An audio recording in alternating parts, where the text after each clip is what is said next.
Assalamualaikum warahmatullahi wabarakatuh. Ada pertanyaan yang mengatakan begini.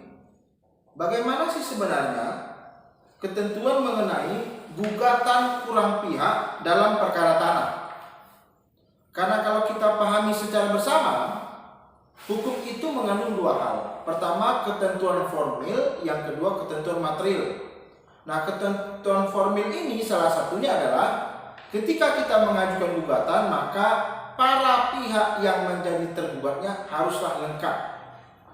Nah, lalu bagaimana kriterianya?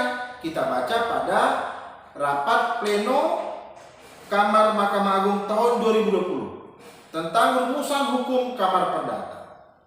Saya akan bacakan satu persatu dengan menyertakan sedikit pembahasan. Yang pertama dikatakan begini. Gugatan kurang pihak dalam perkara tanah apabila gugatan terhadap kepemilikan tanah yang sudah bersertifikat atas nama penjual, jual beli mana dilaksanakan di hadapan PPAT, maka penggugat yang tidak menarik penjual sebagai pihak bukan merupakan gugatan yang kurang pihak. Jadi apabila seorang pemilik tanah hanya mengajukan gugatan terhadap orang yang diduga secara langsung menguasai atau saat itu melakukan perbuatan melawan hukum terhadap orang yang mengajukan gugatan tanpa menyertakan pihak penjual sebagai tergugatnya, maka gugatan tersebut bukanlah merupakan gugatan yang kurang pihak. Yang kedua, jika diajukan eksepsi mengenai gugatan kurang pihak karena penggugat tidak menarik penjual sebagai pihak atas tanah jual beli yang belum bersertifikat, jadi objeknya belum bersertifikat, atas nama penjual dan atau jual beli dilakukan di bawah tangan, maka eksepsi tersebut dapat diterima.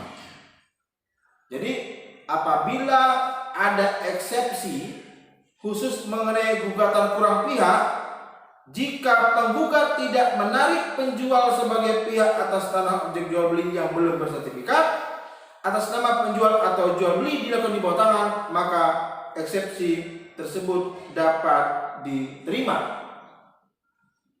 Yang ketiga, dalam gugatan kepemilikan tanah, penggugat yang tidak menarik pihak atau pihak-pihak yang berdasarkan hasil pemeriksaan setempat secara nyata menguasai objek sengketa, sedangkan penggugat mengetahui atau sepatutnya mengetahui bahwa pihak atau pihak-pihak tersebut secara nyata menguasai objek sengketa secara permanen atau dengan alasan, maka itu merupakan gugatan kurang pihak.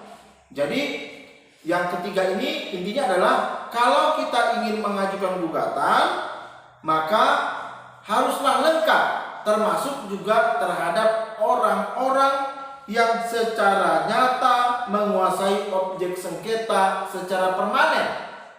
Karena bila ditemukan dalam persidangan ternyata kemudian ada pihak yang menguasai tanah sengketa, ternyata tidak ikut digugat dan itu terbukti di dalam proses persidangan setempat, maka dianggaplah itu merupakan gugatan yang kurang pihak. Demikian teman-teman semuanya, semoga bermanfaat. Assalamualaikum warahmatullahi wabarakatuh.